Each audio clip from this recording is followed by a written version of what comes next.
Yo, what's going on, everybody? Welcome to the Awesemo.com NBA strategy show presented by Underdog Fantasy. Little Memorial Day Sunday edition here. I'm Dave Loughran at Loughy_D on the Twitters, LOUGHY_D. For those of you podcast listeners, joined by Josh Engelman at Josh Engelman. What's good, bro? Not a lot, honestly. Not a lot. No, just no. Did Liverpool play yesterday?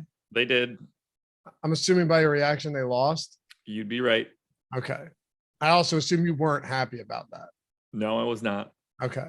They dominated the match too. It was a Really? real problem. Yeah. I honestly didn't know who won. I just saw, you know how sometimes on a Twitter feed it'll be like, you know, show live sports that are going on. Yeah. I caught a glimpse of that and I thought to myself, Josh is probably very intoxicated right now. I was. We dominated. Everything was great until it wasn't.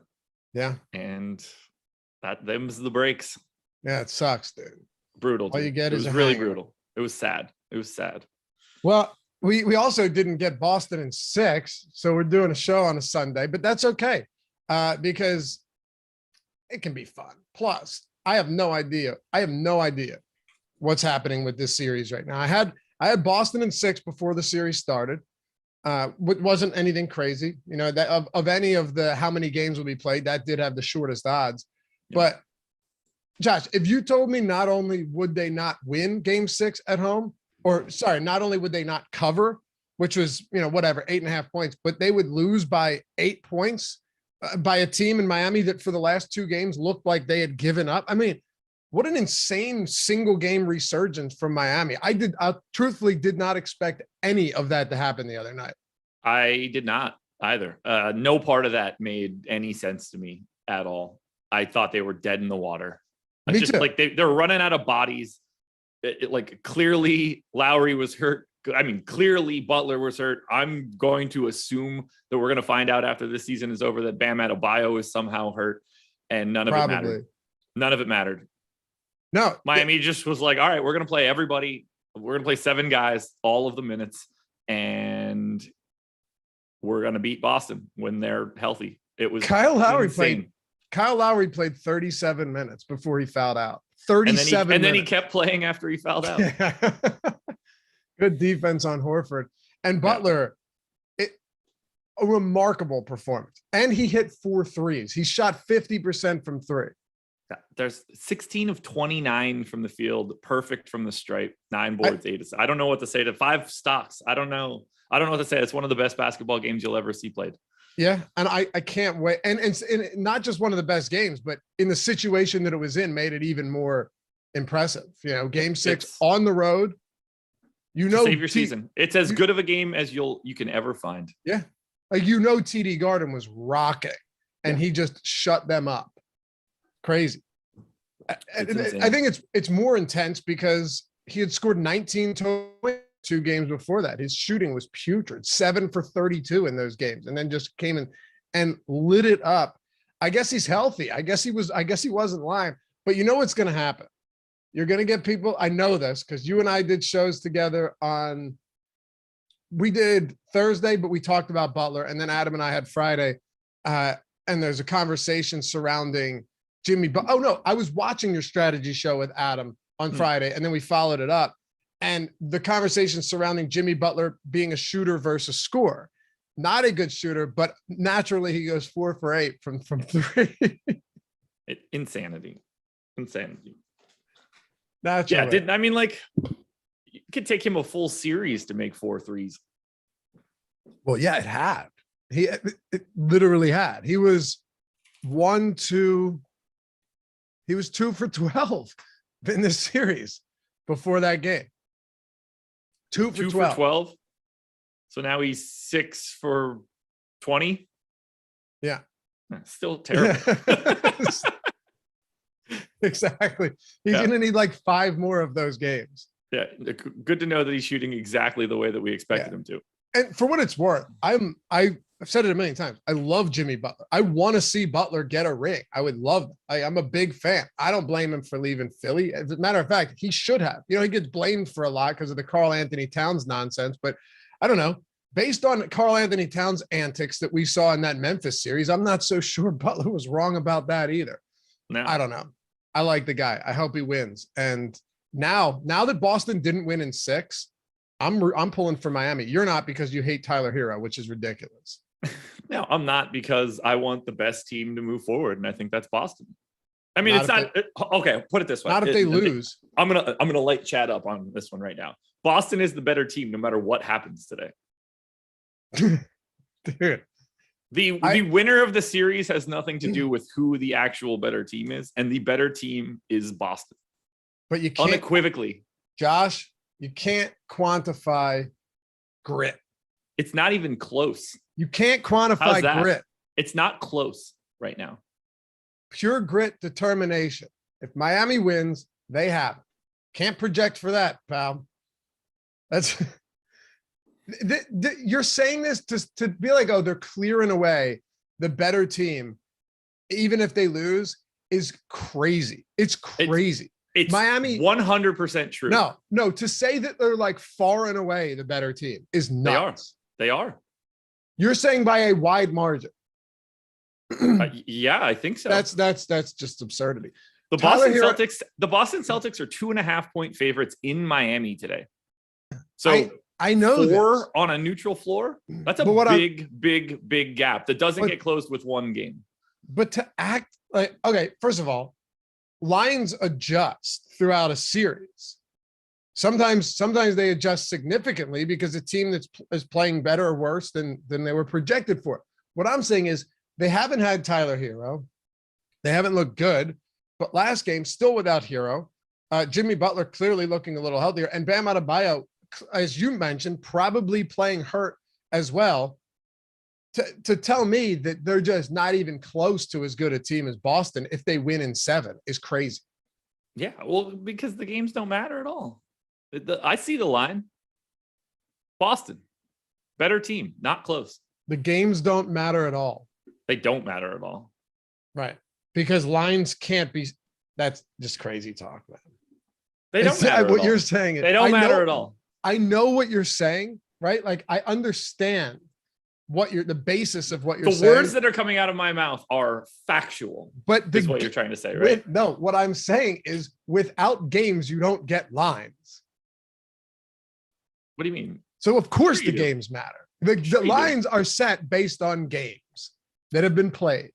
Yeah, and all of those games that have been played have led everyone to believe that Boston is multiple points better on a neutral floor than the Miami Heat. You're missing my point. If Miami were to win tonight, right? Yeah. And they win convincingly, Boston is say game 8 is in Miami. Boston is no longer a 2.5 point favorite. They are. No, they aren't. If Miami wins back-to-back games, and let's just say there were a game 8, though, right? And they were both played in Miami. Mm-hmm. And Miami got 2 straight wins. Well, they're not going to be still 2.5 point road favorites. No, be 4. This is so ridiculous. There is truth in what you're saying. Just you have to search for it. No, the truth just exists. It is abundantly clear. Abundantly clear. Anyway, this is going to be. If they had to play again tomorrow, no matter what happened today, barring injuries, the Boston Celtics would be the favorites in the game. If they won today? No matter who wins the game. I don't care. You could tell me Miami wins by 30. Boston is the favorite tomorrow if they play again. In Miami? Yeah, same exact scenario. If this was like game 8 and it's a best of 9 type bullshit, they're still the favorites tomorrow in Miami. I don't think so. Yeah. I don't think so. We need a game 8 now to settle this. I know. I mean, Mike Campbell, if Boston was so much better, they would have won as 9-point favorites in game 6. No, that's not how this works. That's the exact remember, opposite. Mike, the games don't matter. They don't matter. It doesn't matter if Boston gets stomped 8 times in a row. Doesn't matter. Why would we care about what happens in games? Look, the outcome of the game is in flux, but the information that we have is that Boston is a better team. We don't have better information than the line on the game. You know that. Yeah, I agree. Which is showing the Boston Celtics clearly as the better team in this series. What I'm saying though is you're making it seem like these teams aren't even close. I mean, to me, they're not. I think that's where you lose.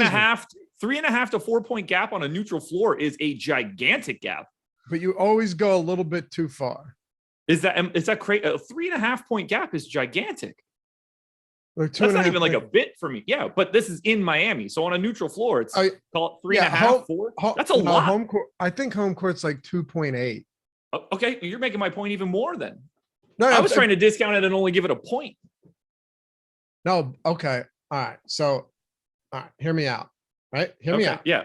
But somehow Miami's going to be less of a favorite on a neutral floor or something? No. What are we going to do here? No, what the line last game was 9. Okay. Yeah. Right. So if you took the spread from today's game, sure, put Boston at home, what is the line? Oh, I'm looking at it now. Do you mean like if we replayed game 6 again?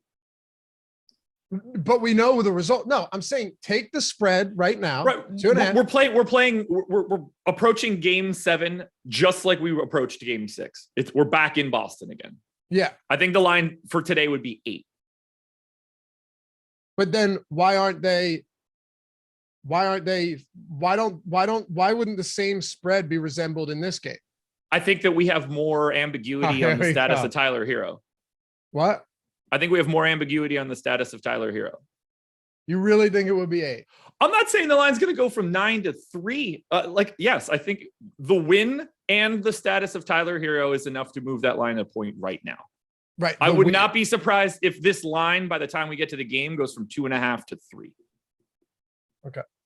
But I'm saying that win would move the line for the next game. I think that it moved it about a half point. You think Tyler Hero's moving the line 2 points then? No. 2 Well, points. that's why I'm saying, look at this line right now. They're 2.5 point favorites, right? Yeah. Factor in, say, 3 for home court advantage. Sure. And flip it. Then you're talking about 5.5 point spread. If it were if you gave the home court advantage to Boston based on the line that they have right now. Yeah. What are you saying home court is worth? Around 3. Okay. So it's 6. So, okay. Yeah. So 6. Right. Yeah. So and it that's was 9 last game. And that's 8.5. If you give them 6 more points right now. No. They're up 2.5 on the road. They get 3 to go back to neutral, 3 to go back to Boston. 3 to, all right. We got to get in the basketball. Home court advantage is based on a neutral site. So if Boston has to go through neutral and then back to Boston, it doesn't just they would be, we'll say 5.5 point favorites on a neutral floor, 8.5 point favorites in Boston. They were 9 point favorites 2 days ago. What are we doing here? Okay. You're like, you just laid it out exactly right. I agree with everything you just said. So wait, you'd give them 6 to go back to Boston? I mean, if we're saying that it's 3, then it has to be 6. Okay. What would the line be on a neutral floor? I don't know. Right now, the line's 2.5 to Boston. What's the line on a neutral floor today? We're saying it'd be 5.5, right? Yeah, I see what you're saying, but I don't know if it's 6. Well, I said it was less than that, and you gave me more points. I was discounting it even more than that. All right. So you think, okay. Who do you think wins today? I mean, whatever I say is wrong anyway. So no, I'm serious. Boston, I think they're Boston. They're the favorites. They're better. Okay. It would have been amazing if you said Miami. That would have been a really good bit there. It would have been great. But besides the point. Yeah. I think we're back to looking at Jimmy Butler as a captain for sure. Yeah, I think he probably has a decent shot at being the highest scorer today. I say that because last game I had some reservations about it. He didn't look good. Not to say that you weren't playing him, but he was spectacular. And then Jason Tatum played 45 minutes. These guys are going to play as many minutes as they can possibly handle tonight. How do you approach the captain spot? Is it any differently than what we've seen before? And I will say this, Butler right now getting 21% captain ownership. Tatum's around almost 20, and then Bam and Jaylen Brown are at 11 and 13 respectively in our ownership projections. Phila, by the way, yes, of course I say that I think the favorite's going to win. That's the answer. Track all the times you want to pick the underdog outright, and I promise you're not going to get back to 50%. So also, I told you someone was going to mention the 3-pointers, right? Told you. Yeah. Must be coming in late. Yeah. Despite that game, he's still, what did we say? 6 for 20 on the series. He's shooting 30% from 3. Yeah. It doesn't invalidate what he's doing. It's just the truth. No, everyone just assumes that is a shit on Jimmy Butler type thing. It's not, but I knew that, oh, you said he can't shoot threes. Every once in a while, Joel Embiid would knock down like 3 threes in a game. I still don't want him taking them. Chris Middleton couldn't ever dream of doing what Jimmy did the other night. Chris Middleton dropped 40 on the Suns last year in the finals. So zip your lips, man. It's not 47 though. No, come on. What are we doing here? 38, 11 and 7 against Atlanta in the Eastern Conference Finals. Dude. Middleton was great. And do you remember how bad he was in the beginning of the postseason? He was horrible. Yeah. Horrible. I don't know who they played. I know they played the Hawks in the final. Yeah. Brooklyn before that. He had a couple stinkers against Brooklyn. The Kevin Durant game. Yeah. Yeah. He was so gassed. I listened to him on the JJ Redick podcast, that was a great one the last time they spoke. And he's like, I had nothing left. That's why the ball came. That's why he shot so short on that. Anyway. Yeah. You know, like, oh my God, it's insane sometimes. Truly insane. Here's a good one. You guys value 3-point shooting too much. Yeah. You should tell the rest of the league too. What? Well, the most valuable. They just gave Duncan Robinson $80 million because it's the only thing that he can do, and we value it too much. It is invaluable. The reason is a long mid-range shot is worth less than a 3-point shot, yet it's not much more difficult to take, or it's not much easier to make. There's a book called Basketball Analytics that goes into all of this, and it talks about how the Golden State Warriors did the 2 for you, 3 for me, where they would just at times they would just allow you to get some layups. If they would allow you to get some easy shots around the rim, Josh, because every time you get 2 and they get 3, they're scoring more points. Yeah. If you have a good 3-point shooting team, it is invaluable, truly invaluable. Yeah. It's just a math problem. We know what the average shooting score, like what the rate is on 2-point baskets and 3-point baskets. And for 50 years of the NBA, everybody was just like, oh, we're going to go ahead and skip the math where we realized that the average 3-pointer is worth significantly more than the average 2-pointer. Doesn't make sense, does it? Until now. We've redistributed the way that people shoot in games. I mean, to be like, it's this detail will be perfect. So this season, on average, the league took 35 threes a game. So each team, like we're talking 70 a game in the aggregate. 10 years ago, 2012 season, 18 a game. But we're the ones valuing 3-pointers. Right. I would imagine there's some people significantly smarter than us that also are aware that this is valuable. Yeah. BP said, and the problem is, what did he say? The problem is you guys said he can't, he didn't say problem. He said, and you guys said he can't shoot at all. That's the point. He can't. He can't. Look, I said it before. He's on the season. He was a 23% 3-point shooter. Right? I got his true talent at 28%, which doesn't exactly paint him in a rosy light either. No. And I love Jim. I hate having to play this role. He shot 33% from 16 feet to the 3-point line, right? The worst shot in basketball, by the way. So a marginal improvement there. And then, on the mid-rate, like in the mid-rate, 10 to 16, he was 46%, 41% from 3 to 10 feet, 41%. Yeah. It's really important that he gets to the line. That's crazy. Yeah. How many free throws did he attempt last game? 11. He went 11 for 11. Great free throws. His free throw shooting in the playoffs has been unbelievable, man. He's so locked in. Yeah. Like, again, it's not an indictment on Jimmy Butler. It's just describing him correctly. These are descriptors. It's not the aggregate of his talent. Steph Curry, 38% from 3 this year, and that was a down year.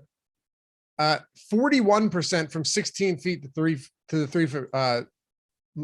3-point line. And his rates are slightly different. Degree of difficulty on the Steph Curry threes, just a skosh higher than most. For sure. But listen to There's the porn bot. This is what I'm saying, though. Steph Curry, 51% from 10 to 16, 53% from 3 to 10. I know I'm comparing Butler to Steph Curry, but from 3 to 10 feet, you got 12% better shooting. Yeah. That's significant. It's gigantic. It's gigantic. I would love to see where his shots came from, for where all of his other than the threes, where most of the made shots came from last game. Butler? Yeah. I mean, I can pull the shot chart. Yeah, I was gonna say I'm going to NBA shot charts quick. I got it up. Well, then never mind. I already had it pulled up from the other day, so let me see here. Oh, well, that's convenient. Yeah, not this game though. So I had to, not a game. Not a game. All right. So 1, 2, 3, 4, 5, 6, 7, 8. A lot of them are around the basket. If you look, okay, so look at this, Josh. He attempted, not including 3-pointers, he attempted 2 shots outside of the paint. On 29 shots, he attempted 2 shots outside of the paint, which is smart. Like that's what I'm saying. Jimmy's super crafty. He's smart. But 1, 2, 3, 4, 5, 6, 7, 8, 9. So yeah, it looks like around 20 of his shots came in the paint. I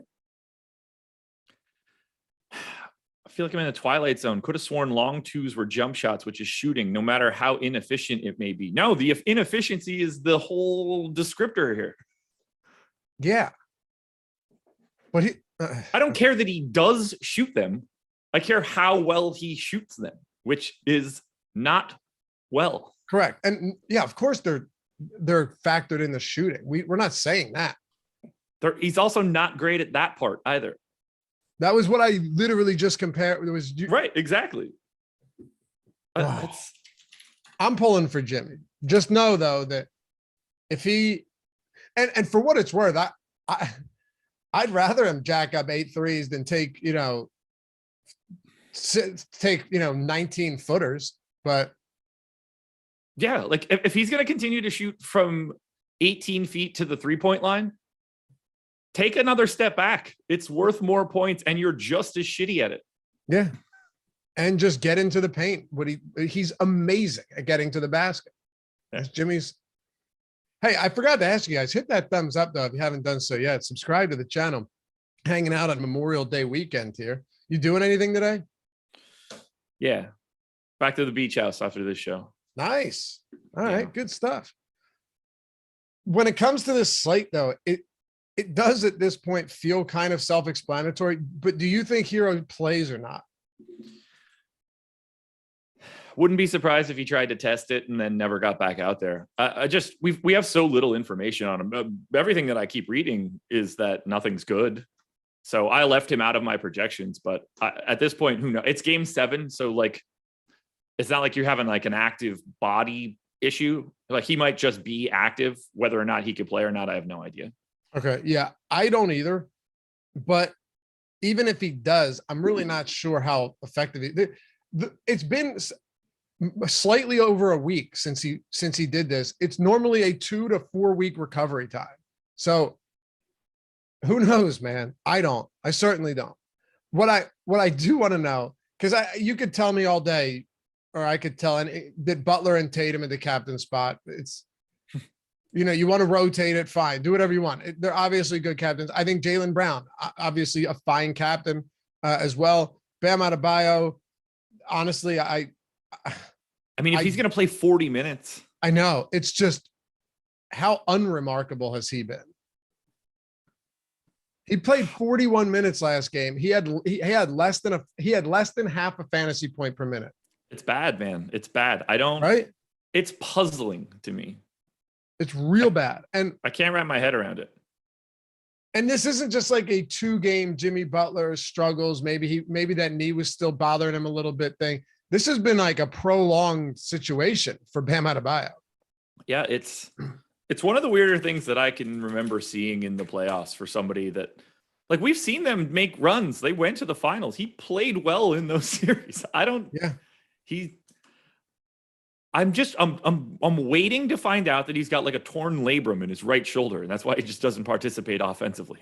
There's something strange going on. Yeah, there's something very strange going on, and I'm honestly a little bit concerned that I understand always you can say, yeah, but when Bam does have that game, the issue is if you're playing him in the captain spot, number one, he's not that cheap. No. He's probably not priced where he should be, if we're being honest. He's 8,400 in the utility. To me, that's pretty wild. My thinking here is he had that one game, Josh, that one huge game.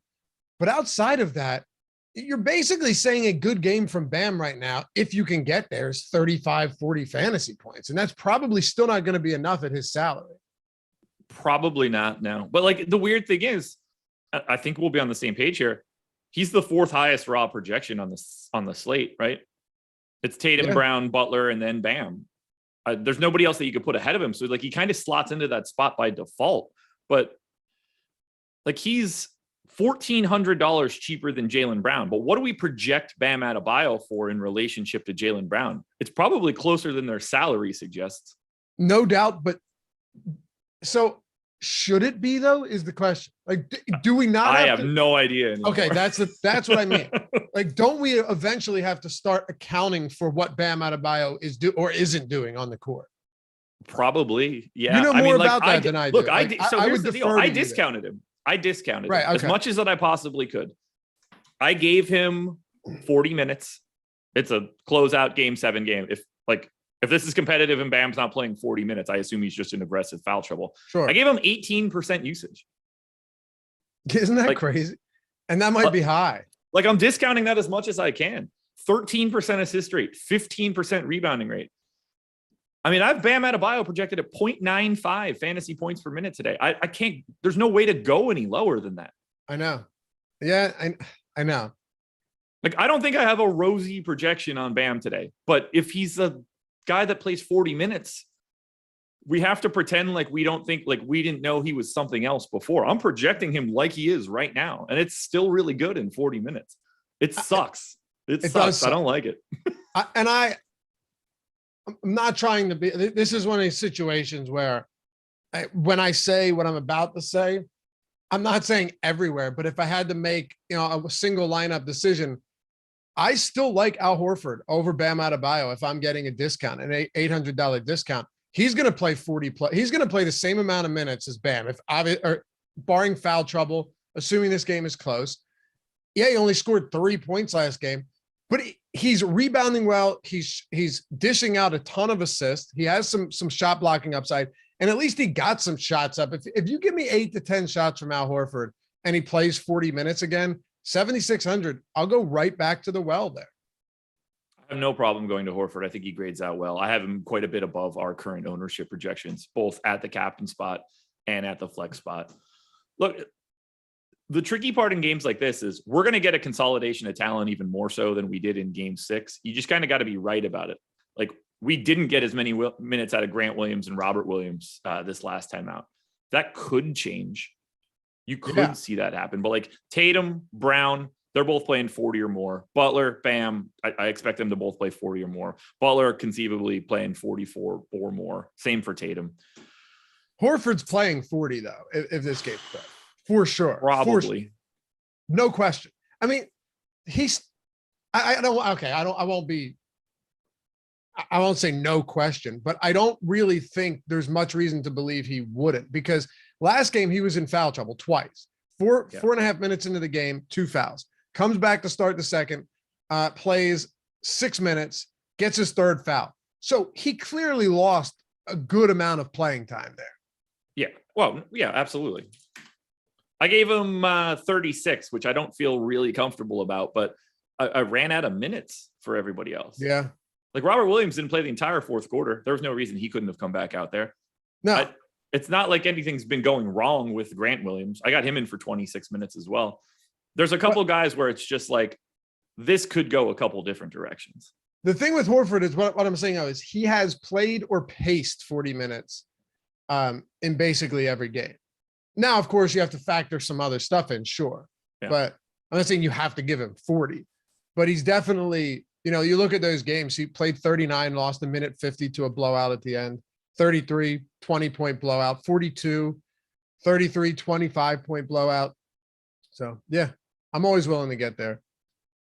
Yeah, look, at 36 minutes, I'm still north of the field from an ownership perspective. So that makes me feel a little bit more comfortable. If I went to 38 on Horford, I might be saying that he's the best play on the slate.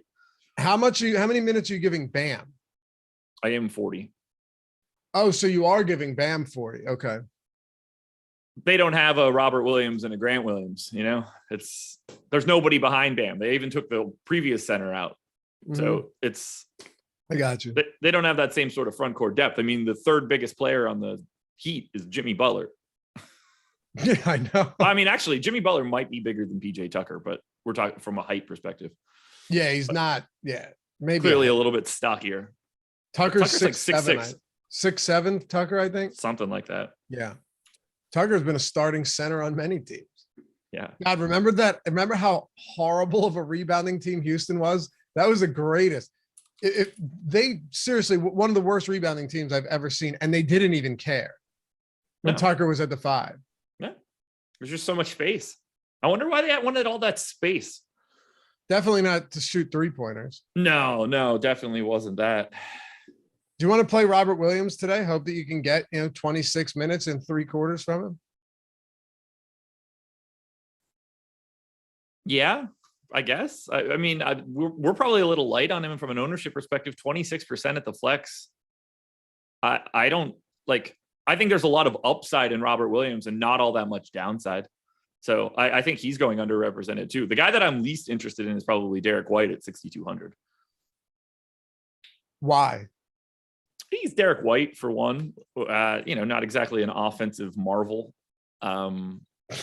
Easy for him to drop minutes. Like he can be, if you're not a huge fan of Derek White, it's a lot easier to be a bigger fan of Grant Williams and Robert Williams. Like they can go a slightly different direction if need be. I appreciate the way that he's been playing, but I think his price now has gotten to a point where you need every one of those minutes. And even then he's not exactly the per minute guy that could offset that. It's not like he really enjoys shooting threes. I think he's just a little bit overpriced at this point. I could be a little light on his minutes if he continues to get into the 30s. Like obviously if we see Derek White play 33 minutes again, I mean, he played the final 17 and a half minutes. I don't necessarily know that has to happen again. Derek White had everything going for him last time too. I mean, he did. Just like Jimmy, he couldn't miss from deep. Again, Derek White, 25% 3-point shooter in the playoffs, 30% on the season. Also a dreadful 3-point shooter. But he got it going. Boston is young and inexperienced. This is the 4th time this team's been in the Eastern Conference Finals in 6 years. What are you talking about? Who they said Boston is? Yeah. How many times have these guys been in it? All of them have all been in it. They Really? started this stuff off with Eastern Conference Finals runs 6 years ago. And then they went and got Kyrie and went back again. Who'd they lose to in all those? Did they lose to the Bucks in one of them? I don't think they did, Heat, right? Right? They definitely lost. I mean, the Cavs for sure. Definitely lost to the Heat. Cavs, yeah. Okay. Couldn't remember back that far. I remember the one game though. They thought the Sixers won and they released all the like confetti and stuff, and then they had to go back because the game was not over. And then 2016 lost. Eastern Conference Finals, 2017 Eastern Conference Finals, 2018 semis, 2019 Eastern Conference Finals, 2021 Eastern Conference Finals. This team's been in the Eastern Conference Finals 4 times. Always the bridesmaid, never the bride. If they don't have experience, no one has experience. Well, I will say this much. They certainly won't have experience if they get to the finals. Truth. I'm joking. They have bust down that door. They're almost there. And for what it's worth, they're about to be the favorites in the finals. For what it's worth, I do think that Boston is the better team than Miami. Wait a second. You think they're going to be favored over Golden State? No, because they don't have home court, but it's going to be like a coin flip. Oof. Okay. That'll be exciting. I'm fascinated by the series because Golden State's the exact opposite team to Miami. Boston and Golden State are actually kind of similar. Especially now that you have Looney starting at the 5. So you have Looney and Dre, right? You got your Robert Williams and Horford. Not saying, of course, that they're interchangeable, but Boston has good 3-point shooting as well. They don't maybe have a Clay and a Steph, but they also have guys like Jaylen Brown and Jason Tatum who can do a lot outside of just 3-point shooting. But just the overall makeup of those teams is, put it this way, it's way closer than Boston and Miami. Like the Golden State's a lot more similar to Boston than Boston is to Miami, for sure. Oh yeah, absolutely.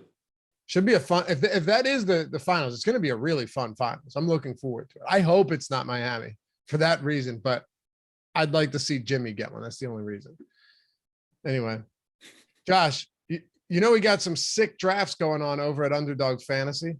We do indeed. Big Very baseball sweet. Season. I can't wait. Very sweet place to play Underdog, because here's the very simple reason for that. You got other places, but it either doesn't look good, doesn't feel good. You don't get $100 promo bonus when you sign up using the promo code Awesemo. None of that. But you go over there, use the app. Super smooth drafting on the app. Adam was telling me that he was just at the bar the other day. He did like 50 of these Underdog drafts just sitting at the bar on his phone.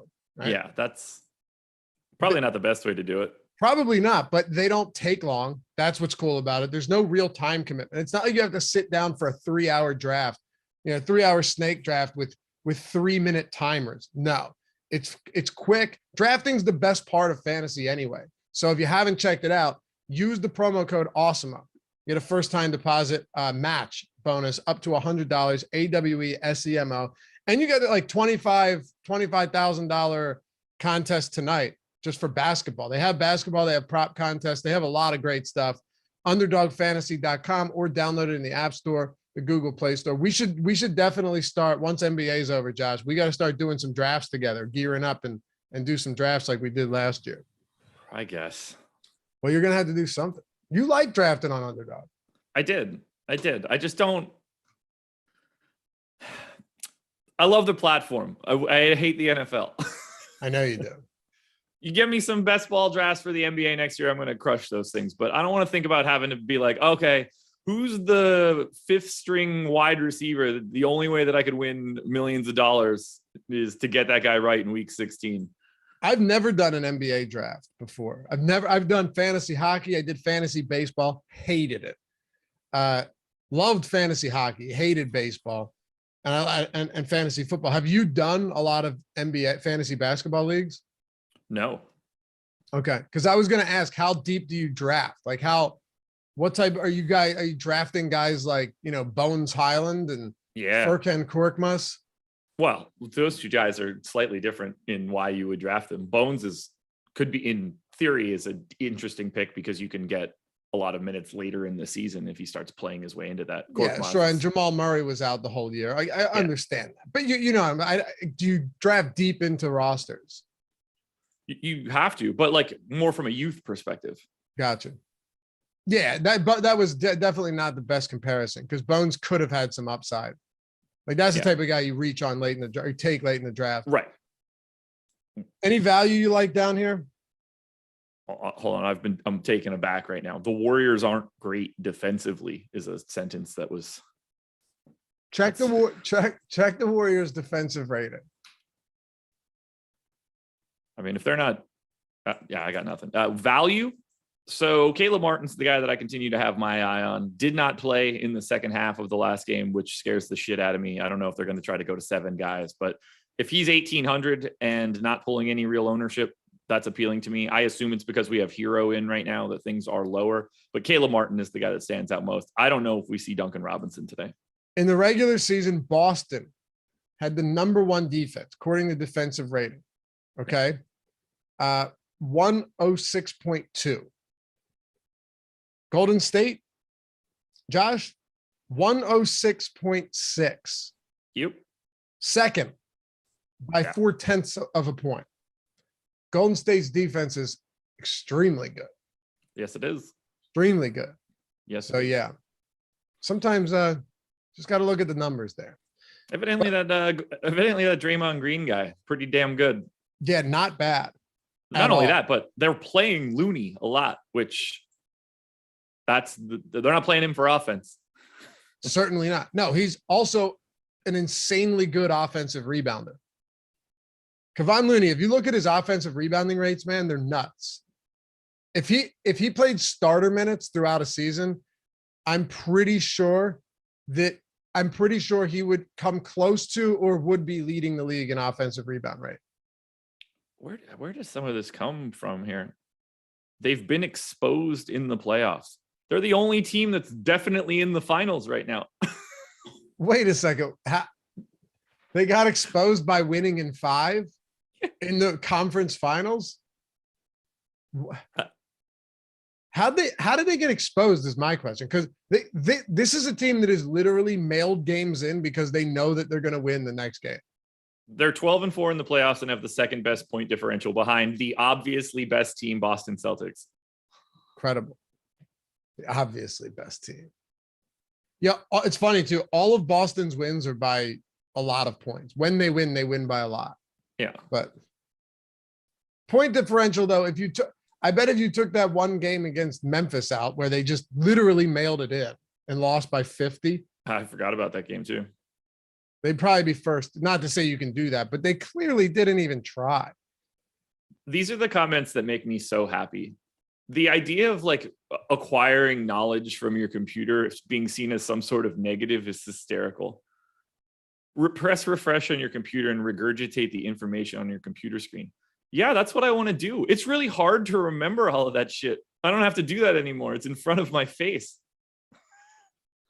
It's all about the eye. Could you imagine back in the day being like, you people reading these newfangled books? I get my information straight from the old brainium here. I can't be reading it on paper. What? It's crazy. It's crazy. Like that's a negative. It's a negative to look at a computer. I do think there's always nuance, but yeah.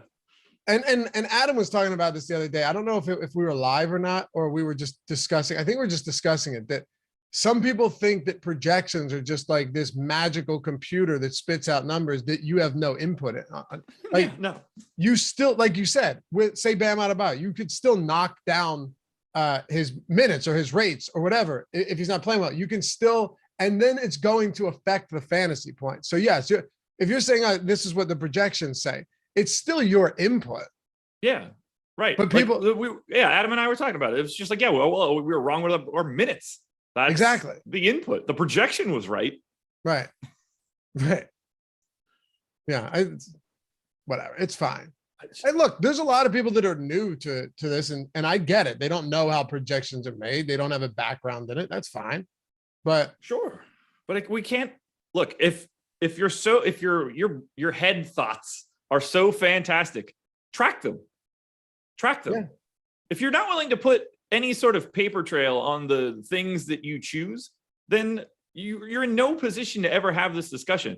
I have a projection for every stat line, every player, every minute, everything. I got it all. It can all be evaluated.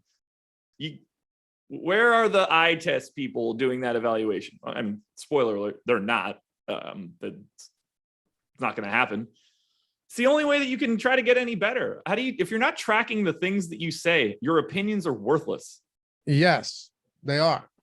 And if you believe that, generally speaking, a lot of opinions are worthless, No, I'm kidding. Look, you're always going to have input. Like it's not just being spit out, but having access to those type of tools is a whole lot better and a whole lot easier than, like you said, trying to do everything with your head and then trying to track it to see if you've actually been even remotely successful.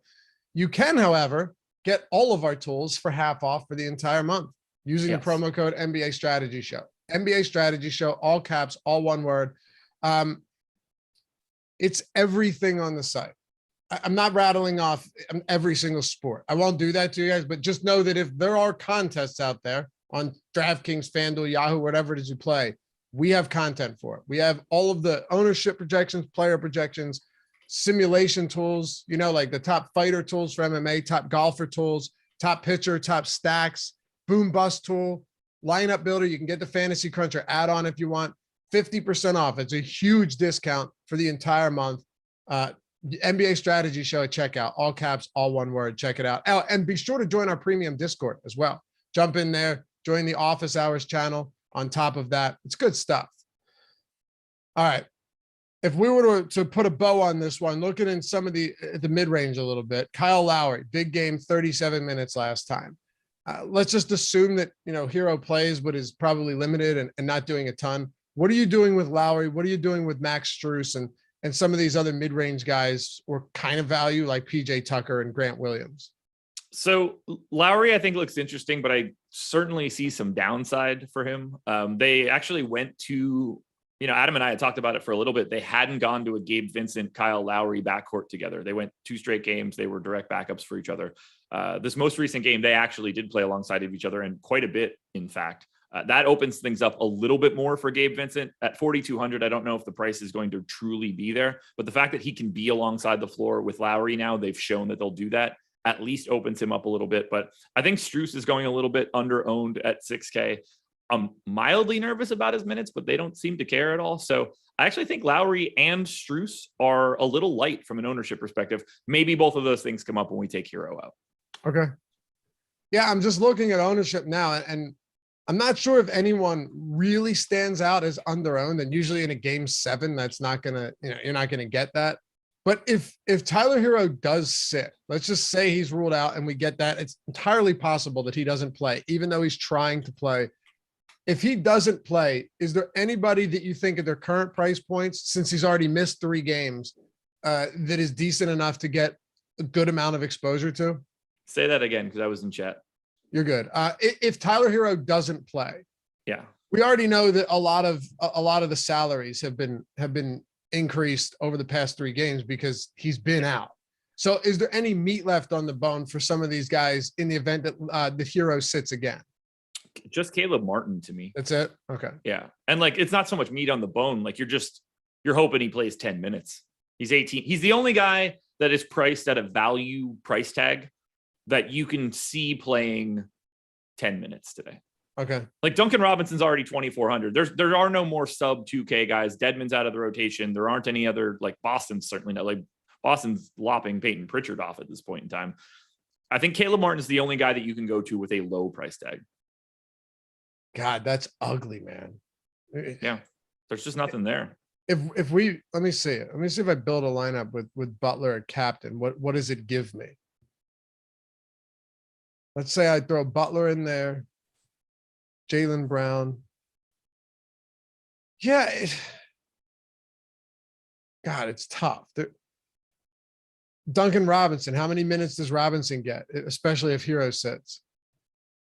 He went from 23 to 28. I think the answer might be 0. Really? I did not give him 0 because I don't have any other minutes available. Even if Hero's out? Yeah. I mean, they just don't appear to be interested in playing him. 23, 28, and then 5. Yeah. Didn't see the floor in the second half. I don't know how to account for that. All right. They have a bunch of minutes that can be redistributed somewhere, and I don't know where they go. It feels like Caleb Martin is the first guy to get them. You could make a case that it's now Gabe Vincent, but even still, I don't love it. I think Duncan Robinson is live to not see the floor today. I think he played 5 minutes last game. I don't think you're wrong. Of course. Plus, with Spoelstra, you just have zero idea. Also, just to throw this out there, Duncan Robinson's not the minimum price. He did, though. It's funny to me because, game 4 against Boston, he was 4 for 8 from 3. 5 from 11 from the field. It's fine. It wasn't like he was missing everything. He wasn't a huge liability. They got crushed that game, and then 3 for 10. So I don't even know if it's about his shooting at this point. If it might just be Spoelstra doesn't want to play him. No, it's really surprising to me. And they haven't run him as much with Bam on the floor as you would expect. But now that changes a little bit now that they're not running Dedmon out there. But earlier in the series, they were playing him a lot more with Dedmon. And the key to unlocking someone like Duncan Robinson is the dribble handoff game that he plays alongside Bam. Sure. That opens things up more. Now it doesn't matter because Dedmon's off the floor. So like if you bring Robinson in, the chances of him being out there with Bam are basically 100%. But I think he's going to be on ice today. What do you say we wrap this one up, man? I would love that. All right. Hit that thumbs up if you haven't done so yet. Subscribe to the channel. Appreciate you guys as always. Have a great Memorial Day weekend. All right. Have some fun and be safe. I'm going to try and do both. Where are you going? The beach? Yeah. I mean, I'm going to be at a beach house. I doubt I step foot in the sand. It's funny how around here they call it the shore. Yeah, they do. You knew that. Jersey Shore? Yeah. Do they say that anywhere else? No. I don't think so. Very unique. Anyway, follow Josh at Josh Ingham and me at Laffy_D. Shout out to Jordan Klein for producing this show. And we'll see you back here. Well, not tomorrow. Who wins? I think Boston wins. Okay. Because they're the better team? No, definitely not because of the better team. And I definitely messed up and put Miami at Boston on the thing, Jordan. That was my fault because that is incorrect. But I think we don't have to do the show again. I do. Oh, by the way, yeah, I do think they're the better team. I do. I just thought your logic was slightly flawed earlier, but that's okay. I can't relate to that. I'm not familiar with my logic being flawed. Yeah, I chat would agree. You got Boston? Yeah, of course, obviously favorites. Yeah. Well, come on. You can't. Is that how you're going to approach everything now? Oh, they're the favorites. I mean, that's how I basically always have. You never have a situation where you're like, I kind of like this team to win, even though they're dogs by a couple points. Not really. I just assume I'm wrong. Okay. So you would never bet. Well, no, that's different because then I'm not getting. Well, no, I'm saying if you're not getting the bet points, is why it's more plausible because you get odds. If I'm not getting odds and I have to take the team that's the underdog, that's just going to make me look worse. Right. But obviously taking them to cover is different because you can project, what they should win or lose by. I get that. But like if I think they're a half point better, like I might be able to find a little bit of value on the money line. But if I'm picking a team that's an underdog outright without getting odds in it, I'm going to look foolish more often than not. I do, by the way, though, think that that you're right in saying that generally if you think you see something glaring in a line, especially for, a basketball game, good chances that you should reevaluate the way that you are approaching it because you're probably wrong. Yeah. But there is the truth, but there is like the logic of sports betting, the great book. And this guy, wildly intelligent, just knows sports betting inside and out, knows the books, knows everything. He said there are things that you can exploit, that you can get an edge in when it comes to betting. I'm sure a lot of that is drying up, but yeah, NBA money lines aren't that spot. Exactly. Yeah. That's like not you don't have an edge on NFL sides on Sunday afternoon. No chance. The market, no.